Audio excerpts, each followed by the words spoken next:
E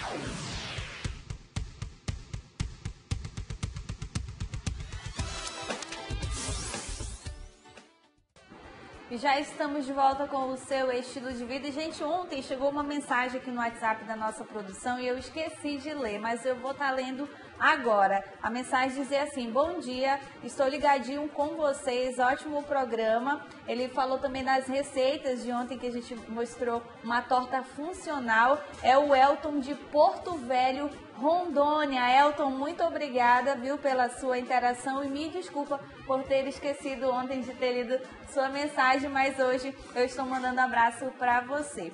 A gente vai dar continuidade ao nosso bate-papo de hoje com a Iolete Ribeiro, ela que é psicóloga. A gente está falando sobre esse comportamento durante as férias, não é, Iolete? Isso. E a gente sabe também que às vezes nesse período de férias, os pais, ao invés de procurar sair um pouco com seus filhos, ocupar mais o seu tempo com algumas atividades, eles preferem deixar eles na casa da avó.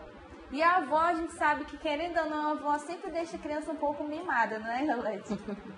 Então, é importante a convivência dos netos, né, com os avós, mas é importante também que isso não seja só para substituir os pais ocupados, né? Isso.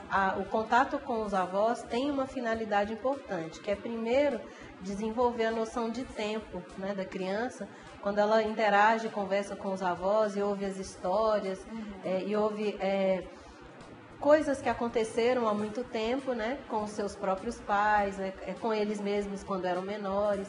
Isso é muito importante na construção dessa noção de tempo que a criança tem e também para a construção da ideia de ação e consequência, né, a partir da compreensão do tempo, que é a noção mais difícil de desenvolver que a gente tem. Assim, o adolescente é que vai estar consolidando essa ideia de tempo, né? A criança ela ainda nem consegue elaborar direito. E aí a convivência, então, ela é muito importante, tanto para os netos quanto para os avós, né? Só que os pais têm que saber que a função social dos pais é diferente da função social dos avós. Então, cada um tem a sua parcela de participação na vida da criança, do adolescente, né? Então, por isso, um não substitui o outro, mas a convivência tem que ser estimulada assim. E no caso, quando os pais são divorciados? Então, hoje em dia a gente fala muito da guarda compartilhada, né? Que os pais divorciados, eles precisam participar igualmente da vida dos filhos. Eles encerraram o relacionamento conjugal, mas a função paterna, materna não se encerra nunca. Então eles têm que participar e aí eles têm que fazer um esforço de combinar quando cada um fica com o filho, quando cada um leva para os seus pais, né, para os avós, né? Isso tem que ter um planejamento aí dos dois, né, com maturidade, né, sem envolver os conflitos dos adultos na relação com as crianças, né, que isso é muito importante para priorizar mesmo o desenvolvimento dessas crianças. E dando continuidade à nossa tela interativa, vou pedir para a nossa produção colocar. Dá um ar de artesanal às férias dos filhotes. Comprar telas, tinta guache, levar os filhos para o parque, fazer um piquenique com o seu filho. Isso no caso dos pais que conseguem tirar as férias no mesmo período da criança. Então é muito interessante, porque se você está num momento que não tem uma rotina muito estruturada, muito engessada, aí você pode dar, né, espaço para a criatividade, né? E as crianças muitas vezes elas aproveitam essas oportunidades demonstrando dotes artísticos que às vezes os pais não percebiam antes, né? Então é muito interessante. Às vezes ela se destaca ali na pintura ou no desenho e aí você pode até depois estimulá-la a continuar desenvolvendo aquela habilidade, né? Fora que tudo que é lúdico é bom, tanto para criança quanto para adulto, né? Isso alegra a vida da gente, faz as pessoas ficarem muito mais bem-humoradas, né? Mais dispostas ali para as relações. E durante esse recesso escolar, muitas crianças, no momento em que ainda estão estudando, elas têm a prática de alguma atividade física. É bom não interromper durante esse período de férias? É tudo combinado com a criança, né? Porque às vezes ela precisa de um intervalo também dessa atividade física, porque a atividade também pode ser desgastante para ela, né? Mas se é algo que já está tão incorporado à rotina dela, que ela tem prazer em fazer, não há por que não deixá-la fazer, né? O importante é dialogar bem e medir os prós e os contras junto com a própria criança. E a gente estava falando também logo no início nessa questão dos horários. A criança que estuda de manhã, geralmente ela acorda muito cedo. E no período das férias, os pais preferem deixar ela dormir um pouquinho mais tarde. É aconselhável ou não?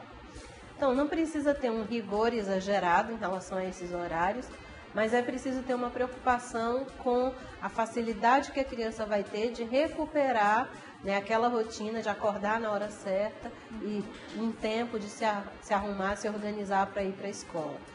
Porque se você abre mão completamente da rotina, algumas crianças têm dificuldade, elas vão ter que de novo desenvolver aquele hábito. Tem outras crianças que a vida inteira elas têm dificuldade de acordar sempre na mesma hora, porque é o ritmo biológico delas, né? Então, os pais têm que ter atenção para essas diferenças entre os filhos, né? Alguns acordam facilmente, outros não. Aquele que já tem dificuldade, se você mudar muito o horário dele, depois vai ser mais difícil retomar. E a nossa próxima dica aqui de férias, no nosso plano número 5, escolher uma receita bem fácil e gostosa, fazer com que as crianças se virem na cozinha, enrolando massa, separando ingredientes e misturando tudo. Isso serviria mais para as meninas, né? Não, para os meninos também. Os meninos também precisam aprender né, a fazer essas coisas.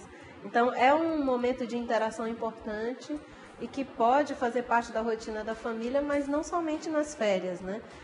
No final de semana, no feriado, que a família está ali preparando suas refeições, é importante dar espaço de participação para a criança, porque aí ela vai gradativamente desenvolvendo algumas noções importantes, né? Algumas habilidades importantes em relação a essa coisa de estar junto com a família, de comer junto, né? De confraternizar com a família. Isso tem que ser atividades mais naturais. Muitas vezes o mundo, por ser muito centrado no adulto, exclui a participação das crianças em muitas coisas que elas poderiam estar presentes. E a gente não pode esperar que a criança assim, vire um adulto e a partir dali ela aprenda tudo. Não, ela vai aprendendo dia a dia, desde pequenininha.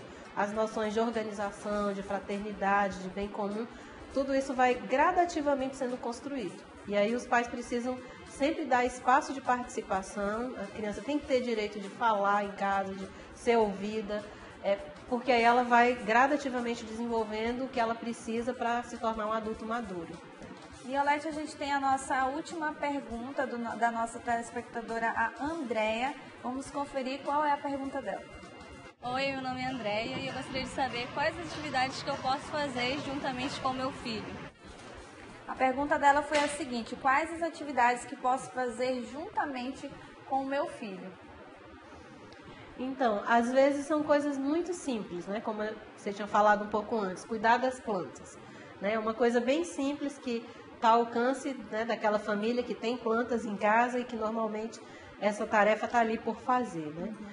Às vezes são coisas muito simples que só pelo fato de você estar na companhia um do outro, né? Tendo disponibilidade para interagir, para cantar, dançar junto em casa, ir num cinema, fazer um passeio junto, se vai viajar, vamos numa cachoeira.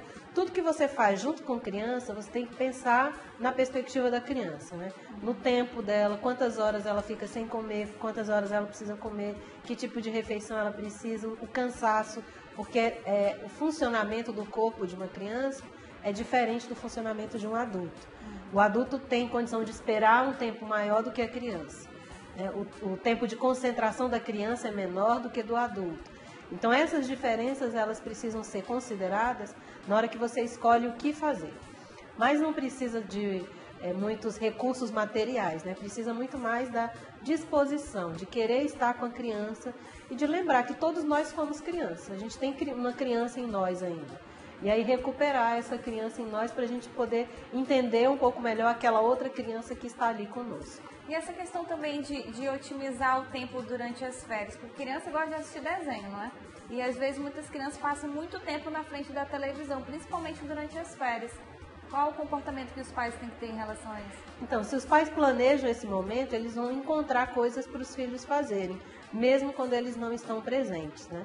Então, vão programar essas visitas de uma criança na casa de outra, é uma ida à piscina, é um passeio, ida em algum museu, em algum parque, né? Vai programar isso, e se você tem um grupo de pais que os filhos são amigos, aí um dia um vai, o outro deixa, um busca, aí você, né, coordena assim para dar conta de fazer a atividade, que fica mais fácil fazendo junto com outras pessoas. Importante também, como você falou, sempre planejar junto com o filho, né? Junto com o filho. A opinião do filho é muito importante. Não é o filho que vai decidir tudo, mas a opinião dele é importantíssima. Com certeza. A gente vai para um breve intervalo. 92 Código de Manaus, 981 4512 é o telefone da sua participação. Você pode fazer perguntas e a gente vai estar respondendo aqui ao vivo. E o seu estilo de vida vai para um rápido intervalo, mas a gente volta já.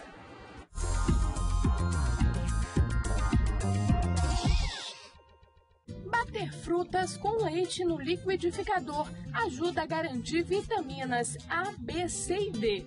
As vitaminas do leite com frutas podem equivaler a uma refeição quando combinadas com aveia e outros ingredientes. Além disso, elas são uma ótima opção para o café da manhã e para o lanche da tarde. O ideal é consumir tudo logo após o preparo, para maior absorção de vitaminas e minerais. Usar a casca das frutas também garante uma grande ingestão de fibras, o que melhora o funcionamento intestinal. Para os fãs de mel, acrescentá-lo às receitas cítricas diminui a acidez e ainda dá mais cremosidade à vitamina. Quem precisa perder peso pode optar pelo leite desnatado. E todo mundo deve lavar bem as frutas antes do consumo. Fica a dica!